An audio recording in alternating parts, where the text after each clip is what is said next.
The next speaker is Antônio Augusto Videira, a researcher from CBPF and the State University of Rio de Janeiro, specialist in history of physics, and one of the persons that knows the most about the history of physics of this continent.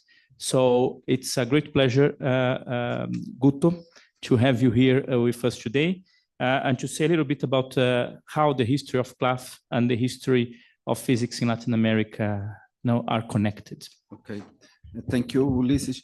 Good afternoon to everyone. I thank Ulysses for the kind invitation to be here as a historian of science.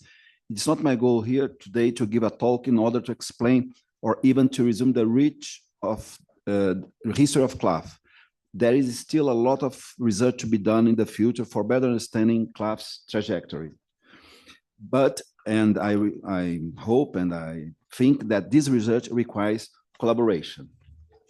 In order to respect the time I have, I will read a paper, a tentative title, Latin American Physics, Cold War. It's a very important expression for understanding the birth of Claf, and Science Diplomacy, the case of Claf.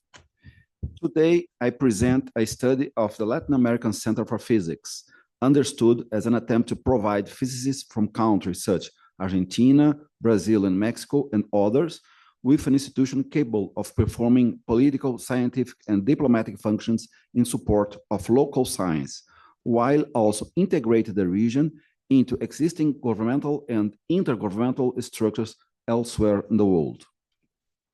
When we consider the evolution of Latin America between 1945 and 1989, the end of Cold War, or from the end of World War II to the fall of the Berlin Wall, it is possible to entertain a wide range of thoughts, some positive and others negative.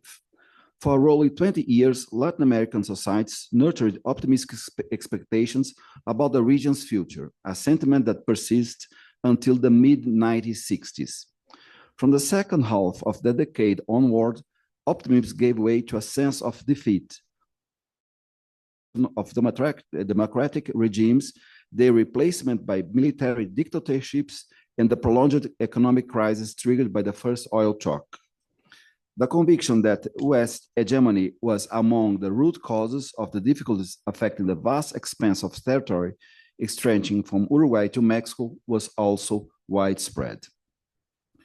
Another widespread belief held that the hegemony of the great and not power had been secured through violent means, as USA actors supported various coups that overthrew legitimately elected reformist governments. Yet, it would be mistaken to conclude that force was the only instrument through which the United States sought to keep Latin America within its sphere of influence. Science and the arts, likewise, played significant roles. Scientific missions and scholarships were deployed to attract Latin Americans. Universities and research centers in the United States were frequently cited as models for Latin American institutions. At the same time, many recognized that closer ties to the United States entailed a reduced capacity to pursue another task to which Latin American scientists entailed a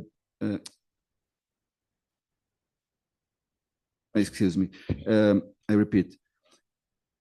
At the same time, many recognized that closer ties to the United States entail a reduced capacity to pursue another task to which Latin American scientists willingly dedicate themselves, the development of their own countries and societies. Scientists in the region were fully aware of the contracted nature of this situation. While collaboration with North American colleagues could advance their own research, such cooperation could simultaneously undermine efforts to develop a conception of science and practical measures aimed at reducing the profound inequalities present in Latin American society. Attempts to address this dilemma center on building a community of physicists across Latin America who could influence their respective governments. Given the similarities among many of the region's structural challenges, physicists advocated strengthening regional ties to secure political and financial support, while also formulating scientific projects tailored to local realities without turning their backs on the developed world.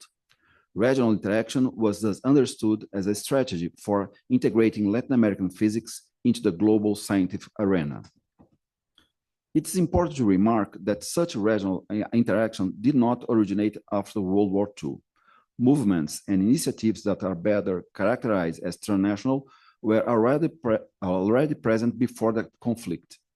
Indeed, it's no exaggeration to say that transnational flaws constitute a defining feature of Latin American history. During the first half of the 20th century, these flaws occurred primarily between Latin America and Europe. Among Latin American countries themselves, however, such exchange had few substantial consequences. With the onset of the Cold War, transnational flaws between Latin American nations came to be viewed as a means of escaping the constraints imposed by global bipolarity. In her introduction to the edited volume Science and Technology in the Global Cold War, Naomi Oreskes writes, I quote her, "Science and technology were more different after the Cold War than they were before. This claim is undeniable." End of quotation. Oreskes is interested not only in what happened to science during this period, but also in what happened because of it. She likewise emphasized the need to include regions such as Asia in our analysis. Indeed, understanding what happened to and within science elsewhere in the world is essential to grasp the transformations experienced by various scientific disciplines during this period. Since the early 20th century, and especially from the 1930s onward, Latin American scientists, particularly those working in the natural and health science, have sought to build appropriate institutional foundations for scientific practice. As a social anthropologist from Argentina, but nowadays working in Venezuela, Hebe Vessuri notes, their work unfolded, and now I quote her, they under a cloud of tension between the need to join the international scientific community and the desire to achieve an independent voice, autonomy in defining their roles and interests. End of quotation. By examining the state of physics in Latin America after World War II, I hope to contribute to the broader effort proposed by historians of science such as Vessuri, Oreskes, Günther Haik, and David Kaiser, who observe variation is now the theme, whether geographical, institutional, intellectual, or moral. For example, in recent work, the Cold War is not merely a military, technical, ideological dispute between two relative unified blocs. Rather, it is understood as a global transformation that was fueled and shaped, not determined by the conflict between the two superpowers, a transformation that took a wide range of local forms. Similarly, as recent work has shown, Cold War science was far more than big science and big weaponry. Examining the Cold War periods helps clarify the context. A Norwegian historian, Odd Arne Vesten, writes the following: Cold War events in Latin America are also linked to class and ethnic conflicts within Latin American republics and the rise of nationalism, populism, and left-wing movements.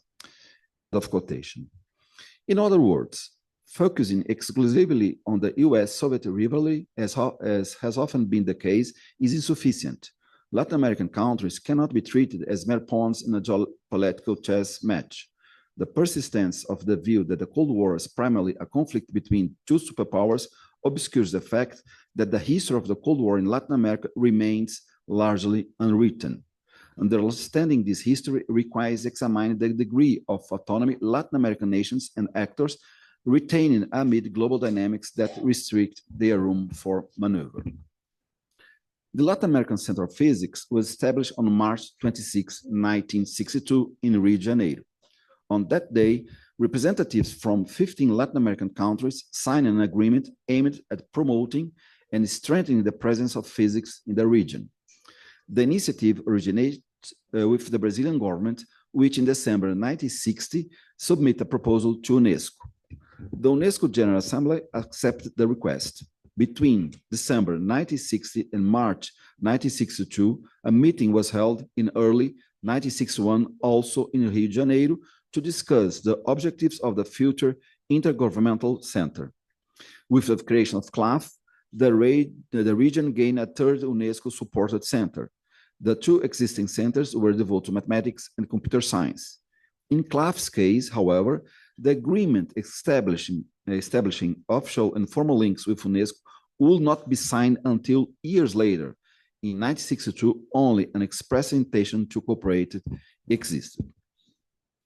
Those who proposed the creation of Claf understood that achieving its goals required a clear assessment of the state of physics teaching and research in each Latin American country.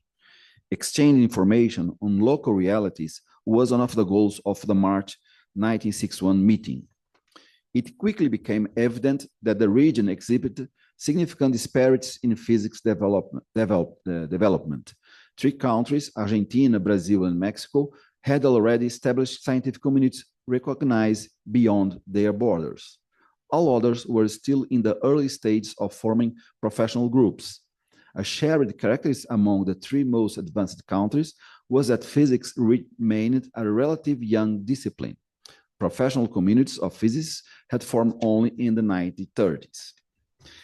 Before turning fully to Claf, it's necessary to mention a previous initiative intended to disseminate and strengthen physics across the region, the Latin American School of Physics, ELAF.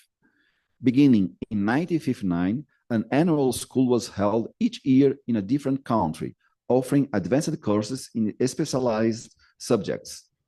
Although ELAF was a positive and helpful initiative, it proved insufficient, as simply identifying the most advanced areas of physics did not automatically make scientific practice more robust or widespread. For this reason, Latin American physicists recognized the need for government support. Their advocacy efforts with national governments dated back to the 1920s, but had yielded limited results. Securing such support was not easy, despite scientists' persistence. In the case of Latin American physicists, it is important to consider the role attributed to atomic energy in scientific and national development. Let me focus briefly on the Brazilian case. After World War II, the small Brazilian scientific community, supported by national and military figures such as Admiral Álvaro Alberto Mota e Silva, the guy on the wall in front of me, this room is named in honor of him, advocated an independent national policy for developing atomic energy. Until 1954, this independent course enjoyed a substantial government backing. However, the political crisis that culminated in President Getúlio Vargas' suicide in 1954 brought an end to this nationalist project. After the Soviet Union detonated its first atomic bomb, the United States recognized that a policy of strict nuclear secrecy could not be maintained indefinitely. To remain an influential player in nuclear affairs, the US government launched the Atoms for Peace program in 1953. In contrast to the position taken by theoretical physicists such as José Leite Lopes and Mário Schemberg, the Brazilian government accepted the American proposal. As a result, any plan that placed nuclear energy at the center of Brazil's scientific, economic, or industrial development policies was abandoned for decades. For Leite Lopes, one of the scientific secretaries of the first UN organized World Conference on the Use of Atomic Energy in 1955, the Atoms for Peace program represents the demise of a genuine national nuclear policy, one that could have shaped the independent development of Brazilian science. Brazil's participation in the Atoms for Peace program, regarded as a failure, produced certain conclusions that later shaped the design of what the Latin American Center for Physics should become. The first conclusion was negative. National governments were unable to appreciate the importance of both theory and applied science for development. Even scientific societies proved insufficient to make scientific concerns heard politically. This was partly due to the fact that academies and societies and scientific associations had been created to support pure science. The solution proposed by Leite Lopes in 1959, after his return from a visiting professorship in Mexico, can be understood as a broadening and deepening of the objectives underlying the Latin American School of Physics, which was created by Marcos Moschinsky from Mexico, Leite Lopes, and Juan José Jambiage from Argentina. ELAF's structure had both positive and negative aspects. The central challenge was clear. How could an institution be created that represent physicists without depriving them of control? The answer Leite Lopes believed was to establish an institution supported and sponsored by UNESCO. The early 1960s proved conducive to such a project.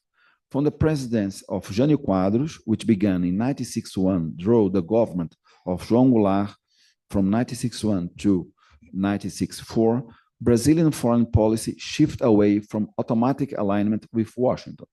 Brazil sought great autonomy in international affairs. The terms of the agreement signed in March 1962 demonstrate that physicists acknowledge, at least formally, that they need to act not only as scientists, but also as diplomats. Notably, neither individual scientists nor scientific societies were members of Claf. The member entities were nation states. Representatives appointed by member governments constitute the General Assembly, the center's chief governing body. These representatives did not need to be physicists, nor was a Claf director required to be one. Physicists were represented on the board of trustees instead. Although Claf's primary objectives were to promote and strengthen the presence of physics across the region, development, understood in a broad global sense, was not to be neglected, as the following excerpt makes clear from a document written by the second director of Claf, the chemist Roberto Baixo da Costa. The center will implement special programs in the various branches of physics where such programs are needed in order to solve particular problems which are of national interest to one or more member states, and in particular by providing the technical advice which may be requested. End of quotation. From a global geopolitical perspective, Claf's creation can be interpreted both as an effort by physicists in Argentina, Brazil, and Mexico to secure greater support for their discipline and as an attempt to demonstrate the social relevance of physics. According to developmentalist ideas prevalent among Latin American physicists at that time, science was a cornerstone of national development. Claf thus emerged from aspirations for autonomy and development in a broader sense. In 1969, Claf's second director, Roberto Baixo da Costa, the first director was a theoretical physicist and also a naval officer, Gabriel Fialho. But in 1969, Baixo da Costa remarked, and his talk was in Mexico, where it was held the first Latin American Congress of Physics in 1969. Baixo da Costa remarked, as a member of the Latin American scientific community, however, your communication needs may be different. It's not simply a matter of intercommunication between scientists for the purpose of disseminating their research. This member is now a person with a social dimension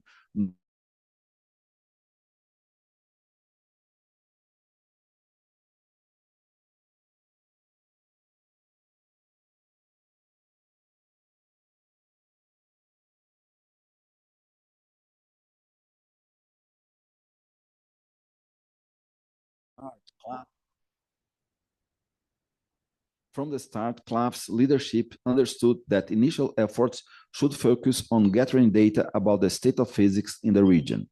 It was well known that material reserves for physics were distributed unevenly. To gather information, questionnaires were sent to all participating countries.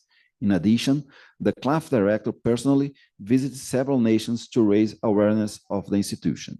In 1966, 4 years after its founding, Claf began publishing a newsletter to disseminate information about its activities, as well as contributions from Latin American physicists. As was common with such publications, the newsletter served to help integrate physicists across the region, reinforcing their sense of belonging to a shared community. During its first 4 years, Claf was unable to convene a General Assembly. Without the election of a director by this assembly, the center could not operate fully. Even so, relying solely on Brazil's annual financial contribution, Claf awarded scholarships, many for graduate studies at the Brazilian Center for Physics Research, and financed regional scientific meetings and travel throughout Latin America. Given Claf's dependence on Brazil for financial and institutional support, it is unsurprising that the country's political situation affects the center's operation.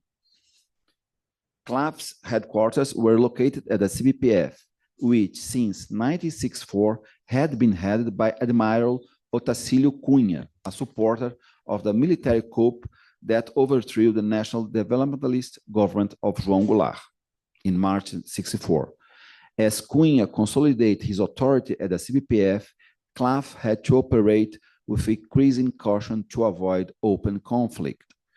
Rather than prioritizing relationships with national governments, Claf chose to strengthen ties with individual physicists who were interested in the support it provided. As an institution that sought to defend science as a fundamental component of development strategies aimed at increasing Latin American autonomy, politics was an inescapable part of Claf's daily activities. The only pragmatic response to this circumstance was to adopt a form of political realism widely practiced in the region, adapting to a dominant force while waiting for more favorable conditions. Thank you very much.